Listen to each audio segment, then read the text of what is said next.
Well, hi, everybody. Thank you for joining our Impact Speed Date, putting brands in the hot seat. So today we're going to quickly go through some connections that we've been making and that we're hoping to share with brands that are looking at how to be more relevant in the future and build more loyal audiences and basically just scale their business results at the same time they are scaling beneficial things that are happening on the planet, and actually consumers are looking to us to do that. So let's dive into it. I'm Kayla Philo. I'm co-founder and CMO of Impactoverse, and Nolene is our brave CEO, and she couldn't make it today on screen, but she's here supporting us with moral support and good vibes. If you have any questions while we're on camera, go ahead and add them to the chat. If not, these videos do go up on YouTube, and I'll also be putting all the links to all of the awesome studies I'm going to link to in the presentation. So let me try to share my screen here and get started. Share screen. There we go. That should work. Share.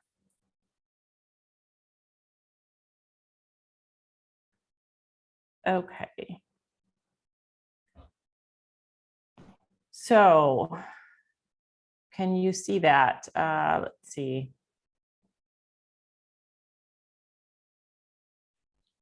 Nolene, can you let me know if you can't see it in the chat? I'm just going to assume that you can if I don't hear or see a note in there. Sorry, I'm not super facile with the Zoom here. Okay. How do we get rid of this though? Move it over here. We'll just do that. And turn that off. Great, thank you. All right, consumers putting brands in the hot seat, how brands can benefit from the heat. This is part of our Impact Speed Date series. We are committed to quick, no snooze, 20-minute presentations, 10-minute Q&A if there is any. So let's get started. So what we're working on with Impactoverse is helping brands see the connection between some different pretty major trends that we've identified and we feel what you could benefit from. So the latest research on consumers and business performance shows that we are finally in an era when business is good for business for good is good for business. Nolene and I have both been watching this space of social good, social business for many, many years. And now we are seeing the convergence of consumer demand for impact in the marketplace that is driving the next evolution of capitalism. That's a big statement, so let's just walk you through a few things.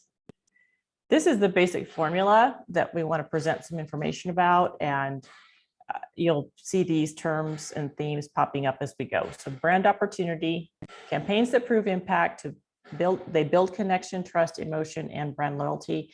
That all translates directly to the bottom line with higher customer lifetime value. Not me just saying that. Lots of blue chip consulting firms are putting out data that say the same thing. Basically, consumers want to know where you stand now. If you're a brand in the marketplace, they want to know what you stand for more than just what you sell. So start this out. This is a statistic from Deloitte from 2019, even before COVID-19 smacked the world. So can you imagine now how consumers are feeling after the fact? 87% of consumers in 2019 said they would purchase a product from a company that stood up or advocated for an issue that they cared about. So what I'm going to do is highlight 2 or 3 studies quickly, broad overview of what they go through, and then we'll go through why it matters. And these links, again, will be in the YouTube description section on our YouTube channel at Impactoverse on YouTube. So this is the Deloitte study from 2019. It's a great backdrop to what's happening because it really sets you up to see consumers were thinking in this direction even before COVID-19, and they continue to go there. So in the Deloitte study, these are the key findings. Emotional connections drive brand loyalty. Sustained connections is a two-way street. We also find that collaborations are super important as well. Brands should know the line between responsive and invasive. That can be a tricky line to walk, and we've seen some pretty big missteps in the marketplace around that. a consistent, reliable voice matters. That's Deloitte's take. A Trustpilot, this is a 2022 study, also saying brands that take a stand, marketers who match consumers' desire for purpose and honesty come out on top. This is post-COVID, and you can, I mean, it makes sense, right? This is what the Trustpilot study covers. Brands' purpose matters. This is an interesting thing that they cover, the stances that consumers consider in making a purchase compared to what CMOs think they want. So that's something to think about. Top motivations and barriers for CMOs who are adopting purpose. We can help you with some of those barriers. By the way, if you have questions about that, let us know. And 6 practices for brands to follow in order to successfully use brand purpose. Okay, so that's what that study covers.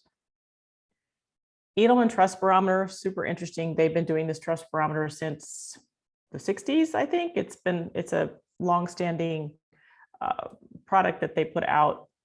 And in 2023, they are by the way, a public relations firm.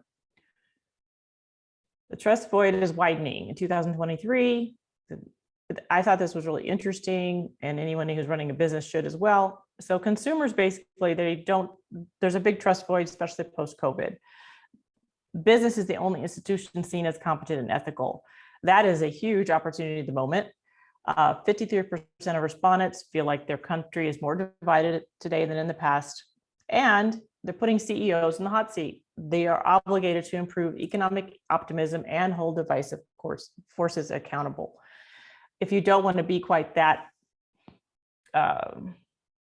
what's the word, like in someone's face around taking positions against, we feel like the maybe longer term strategy is to take positions for.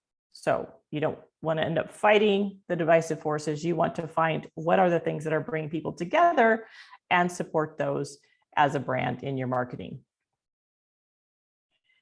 Here's another point that we are not seeing brands use as much or making the connection as much, and we feel like it's really important, and so does the studies. So David Allison is working, his company is valuegraphics.com, and he's making data-backed points that shared values matter more than demographics for customer loyalty. And I think you can look at some of the really strong causes that are very, have rabid followings today, and you can see that's the case. It's not everyone in that space doesn't look the same. A little bit of self-promotion. So Impact Over's blog on Medium, I've done lots of research with these different studies and written up some things. So the Impact Over's blog is a great place to look to pull all this together in very easily readable formats. And also Impact Over's trainings. If you want to take a deeper dive around any of these thoughts or concepts with us, we are here for you because we feel like there's a need in the marketplace, again, for brands to have a safe space, non-hyped, non-salesy, to get up to date on what's happening so that as the economy still kind of jitters along, you can position yourself to really come out strong on top going forward. More information, you can email Nolene m@impactoverse.com.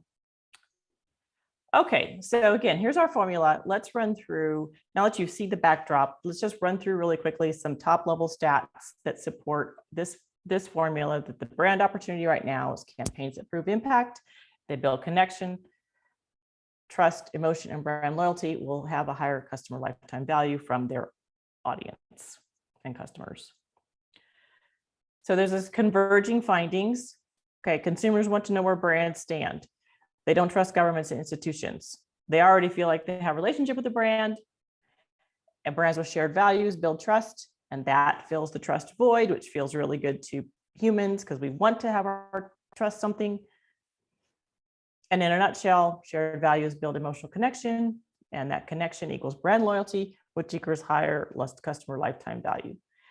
Cause marketing is the most powerful way to build emotional connection, trust, and loyalty. And by the way, it also helps the planet, because if you're helping a cause, which is like a nonprofit or an organization whose whole mission is to make something better, then that just helps all of us.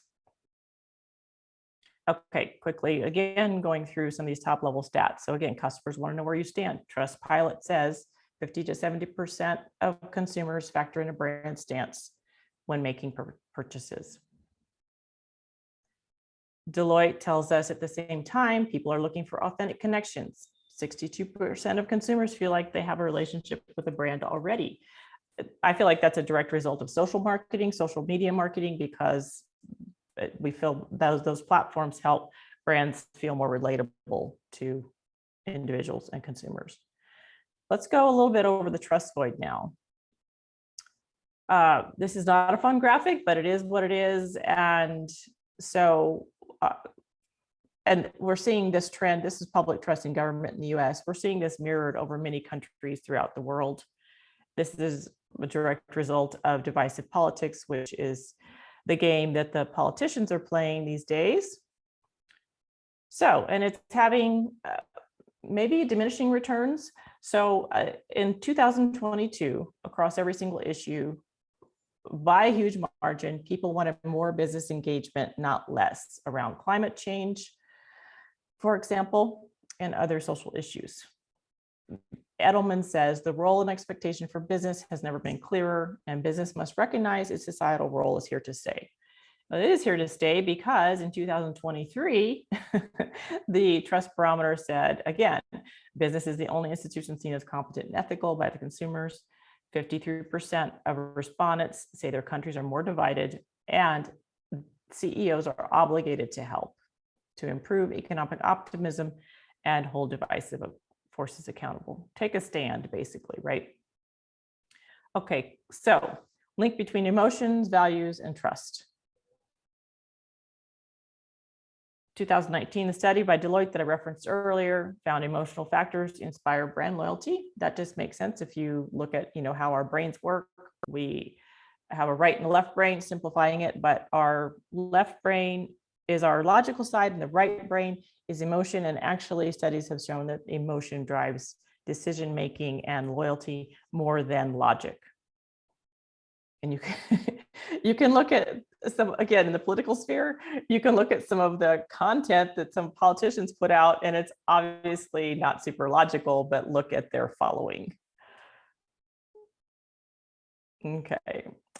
When you give people a chance to live their values, you create a very powerful emotional tie. Donald Trump's followers are a stark, if controversial, example. And his, unfortunately, well, depending upon how you feel about, I don't want to get political, but he is a great example to look at as a campaign and a brand that is doing a lot of things right if the goal is to build a committed, engaged following. So check out David Allison's value graphics research again and his books. Emotion drives profits. So all this touchy-feely emotional stuff, does it really make a difference to the bottom line? Yes, it does. Motista reports that consumers will spend up to 2x more with their preferred retailers. New customers can spend up to 7x more in the first year, and they stay with you longer. This all makes logical sense that emotion would cause someone to interact with you and stay with you longer. It's like a relationship, right? Let's see, some more statistics from Motista. Motista reports 306% higher customer lifetime value. I haven't dug into their study to actually see where that comes from, but so think of it as maybe a general marker and not necessarily the norm, but maybe it is. And word of mouth is a time-honored force in marketing, and social media can amplify word of mouth. So you want to be on top of that to be sure that it's doing so in the direction that you want it to go. But at any rate, customers that have seen a brand recommended to them will patronize that brand 30% more than 7% just seeing something online. All right. Okay, this kind of sums up what we've been talking about. So customer loyalty leads to higher retention and less churn, which leads to higher profits. And you could simplify your sales funnel and your life and say, our goal is to build trust with customers using shared values. Because if you can do that, then they will automatically be led to do business with you. So the opportunity for trust-based collabs is kind of another way of looking at it. If values matter, you can build trust, connection-based loyalty, and transparency and community. Now, transparency and community is a secret sauce that is the future of marketing here and now. We, Impactoverse, we work with Web3 tools around that, and we're also committed to bridging the journey for brands between Web2 tools and Web3 tools, because we don't all just wake up one day in Web3, right? That's apparent. So if you have questions around Web3 tools like NFTs, how they can interact with what you've already got going on, and testing simple engagements and campaigns around that in a safe, easy way, let us know. So Web3 tools are offering new ways to build trust with owned audiences. Social media 2.0 is evolving with privacy concerns and the death of cookies with following people online. So Web3 really is one of the major, the tools of Web3 are one of the major ways that you can reclaim your audience from those social media platforms and build really robust long-term communities. There is a blog post on our blog called Marketing's Evolving Landscape, Web 2 to 3 Marketing Primer for brands and agencies at Impactoverse on Medium. You can check that out. Let's see. Okay, that's what we have for you today. If you have any questions, here's our fearless, lovely leader, Nolene, who will be back in 2 weeks, the next speed date. But you can contact her, connect on LinkedIn, and also me as well, Kayla@impactoverse.com. All right, I'm going to stop sharing the screen and check on the chats. Let's see. Okay, looks like we're all good. Thanks for joining us. This will be up on YouTube on Impactoverse YouTube channel. If you have any questions, we are here for you. Thank you. Bye.